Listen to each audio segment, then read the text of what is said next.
രാജധാനി എന്ന് പറയുന്ന ഒരു സ്ഥാപനത്തിലെ മാത്രമാണ് ഈ 6,75,00,000 രൂപ പിടിച്ചെടുത്തത്. അതായത് ആ സ്ഥാപനവുമായി ബന്ധപ്പെട്ട മറ്റു 4ഇടങ്ങളിലും ഉടമയുടെ വീട്ടിലുമായിരുന്നു പരിശോധന നടന്നത്. കഴിഞ്ഞ 12-ാം തീയതിയായിരുന്നു പരിശോധന ഉണ്ടായിരുന്നതും.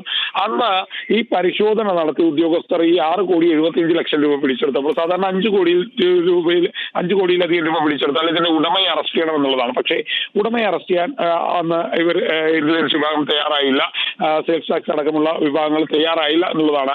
അതിൽ ചില ഉന്നത ഇടപെടലുകൾ നടന്നിട്ടുണ്ട് എന്നുള്ള ഒരു ആക്ഷേപമാണ് ഇപ്പോൾ പുറത്തു വരുന്നത്. മാത്രമല്ല കൂടുതൽ പരിശോധന ഉണ്ടായില്ല എന്നൊരു ആക്ഷേപം കൂടി നിലനിൽക്കുകയാണ്.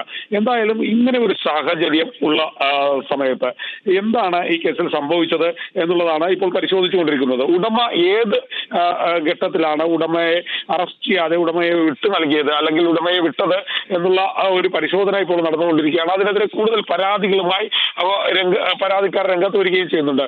എന്തായാലും കഴിഞ്ഞ 12-ാം തീയതി ഇത്തരത്തിലുള്ള ഒരു ഈ പരിശോധനകൾ നടക്കുമ്പോൾ 6,75,00,000 രൂപ കണക്കിൽപ്പെടാതെ സൂക്ഷിച്ചിരുന്നു.